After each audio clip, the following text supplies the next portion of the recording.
job for the Celtic fans who are remaining, letting their team know they'll be behind them. It might be the last time they see them this year, and of course it could be the last time they see some of these players.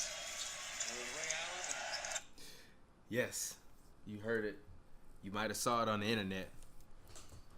But yeah, your favorite player. It's a Celtic. Of all favorite player.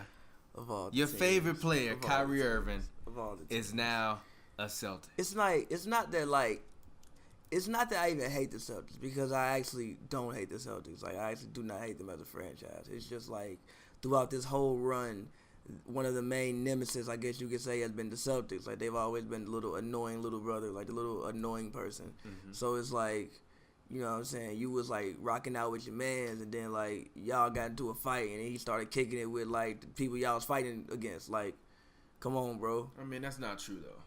What you on, bro? What you mean? What you on? That's not true. He didn't go. He didn't. I mean, no, he didn't. He got traded. Like, yeah, he got gave traded. them places that he wanted to go. They chose to send him to the Celtics. He just as easily could have went to Phoenix if they would have given up Josh Jackson. Funny as hell. Look. Y'all got to do a quick episode on the Kyrie trade. Who is the better pickup? Speaking of that. So, go ahead. Continue. I think. Well, okay. So when the trade news first came down, I was driving on the way to El Torito to get some Taco Tuesday. Mm-hmm. You know, I'm driving down Stewart Street, about to make the left on Ocean Park. I'm in the turning lane. I see Wuju say something about Kyrie for Isaiah Thomas. Woj say something about IT for Kyrie. I literally almost missed the light because I didn't turn.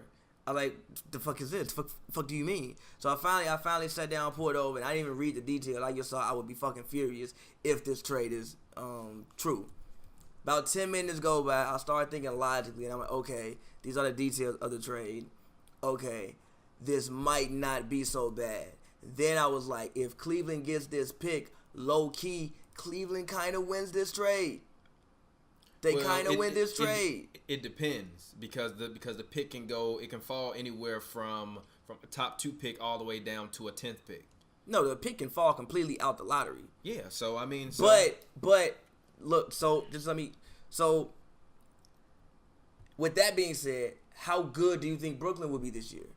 I personally don't think Brooklyn. Like, everybody was thinking, oh, okay, you know, the pick is gonna be like the number 1 or number 2 pick. They're gonna get Porter or Bragley. And I was like, I don't actually think Brooklyn's going to be that bad this year. I actually think the Bulls are worse than Brooklyn. I think the Kings will be worse than Brooklyn. No, actually, no, they won't. Well, for one, the Bulls will be worse than Brooklyn. I know that for a fact. The Bulls will be worse than Brooklyn. I don't think they're going to be that bad. I think the pick will probably end up being like the 5th pick, 5th, 6th, maybe 3 at the highest. I don't think they're going to be that bad. But assuming that Isaiah Thomas can come back to full health, I had no idea what type of injury he had. When I just looked it up, it kind of sounds fucked up. Before you continue with this, the Nets are going to win at least 35 to 40 games next okay, year. You wildin'. Nah, they ain't going to win that many. I'm not wildin'. They're not winning that. No, I'm not wildin'. No. I told you. They're not winning that many. I told you when D'Lo got traded to Brooklyn that D'Lo was going to be an all-star. They're not winning that many. D'Lo is going to be an all-star. They got Allen Crabbe, and they also have DeMarre Carroll. Those are veteran guys. They can pull together some wins in the East. The East is going to be trash next year. They'll probably win 32. They're not winning above 35, though. No, there's no way. Win. Why not? The Hornets won 35 games last year. The Hornets are better than they were. I don't necessarily know about that. Yes. The Hornets have a much better team than they do. Yes. No, now they do. They had one last year. I mean, not winning 36 games. You ain't got that great of a team. They better than Brooklyn. Kimba was an all-star, but better than Brooklyn. What else did Kimba alone is better than Brooklyn. Right now? Yes. I disagree with that. Who Brooklyn better than Kimba? No, I don't think. No, I'm just saying like the totality of talent. What the fuck do you mean? No, but him with D12, like I do think that's a better team. Last year they was better. Frank Kaminsky better than half the team. Okay, that's your opinion. Nicholas Batum better than everybody else on the team. I disagree with that. Who better than Nick Batum than this? Last year? I still would take D'Lo. I still would take D'Lo. I still would take D'Lo. Right now? Yeah, I'm still taking D'Lo. As bad as everything has been for D'Lo, he is still young and he can still hoop. You know he can hoop. You know he can hoop. If he won the knucklehead, you wouldn't even be standing up right now. You would just be like, that's a blasphemous opinion. No, I wouldn't. But you stood up. That's not even why I'm standing up. I don't even think he's that much of a knucklehead. I just think he did some dumb shit. He did some internet generation dumb shit. I don't think he's a knucklehead. I ain't never heard about D-Lo getting into any trouble. It's never been trouble. It's just always been immature things. And yes, I'm definitely taking D'Lo over Nick Batum. No. 15.6, 4.8, and 3.5 rebounds a game. Yes, I'm taking him over. Even though Batum had slightly a down year last year, he still is a very good defender. And when I weigh both sides of the ball, I'm taking Nick Batum over D'Lo. Sorry. But I don't think Brooklyn will be that bad. I think Orlando would be worse, and I think the Bulls would be worse. I take that back. Nick Batum. Exactly. Damn, Nick Batum. Exactly. I apologize to Nicholas Batum, G. Fuck is wrong with you? Because I thought you had a bad year last year, but actually it wasn't really a bad year. He averaged 15, 5.9, and 6 a game. It was just which a is down also year. why I told you if Nicholas Batum would have been on a goddamn Warriors instead of Harrison Barnes, that would have been a three-peat. Oh, yeah. I'm not disagreeing with you. I said it wouldn't be. I said that? Yeah. Oh, I don't know. And yes, I think I apologize. Okay, my opinion was wrong. I will admit when my hot takes are wrong. Okay. So my hot take was wrong. I apologize. I think yes, you heard it. The Bulls, Magic, and the Hawks will be the worst team. Bulls, Magic, Hawks, and Nets will be the worst team in the East next year. I think the Bulls are worse than the Nets, and I think the Magic could potentially be worse than the Nets. The Hawks are going to be bad. The Hawks are going to be bad. Let me hold on. Wait a minute. I actually disagree. The Hawks not going to be bad? No, I disagree with you on that Magic thing.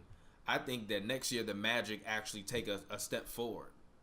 Like what you were able to see out of Elfrid Payton going at the end of this year, like he was actually starting to show promise. Like he was playing like a Jason Kidd light, and he's still young, he's still athletic. You have Aaron Aflalo on your bench. You still have Bismack, Aaron Gordon. Everybody. Bismack is terrible. I feel you, but he's a bench player.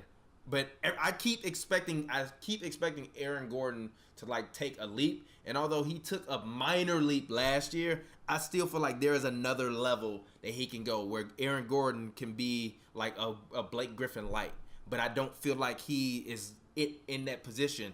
But I genuinely think that Orlando is not going to be as bad as they were last year. I don't think they'll be better than the Nets. And they also got the kid from USC. Yeah. And they also got no. Wait a minute. They did. They definitely just draft, and they just had a really good draft pick that was a big man. You talking about the? I know his name. Jonathan something. Yeah. Yeah. So they have a young team. That's the only thing. They can jump. I mean, they have a young team. They can jump in their long. I mean, when you put those two guys on the court, I think dude has like a 38-inch vertical or something like that, and you put that with Aaron Gordon. I mean, they won 29 games. I think they'll win 34. I think 30. You want to know something crazy? Okay, early playoff stuff, right? The Hawks are definitely plummeting out of this fast. The Bulls are plummeting fast. So it's 2 teams left. Personally, actually, man, the East is going as bad as people think the East is going to be. It's going to be very competitive next year. It's going to be way more competitive than it was last year. The future of the East, because even looking at the bottom teams, Miami is going to come back and they had a chance to retool.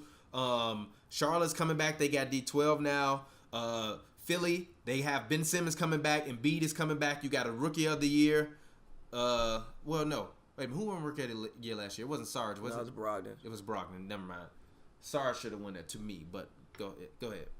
I mean, no. I mean, the East is getting better. There is a bright future ahead of the Eastern Conference. The East is getting better. You have a team like the Sixers who will be good for a while. The Celtics are going to be good for a while. I actually think this trade gives the ability for the Cavs to even be good for a while because, let's say,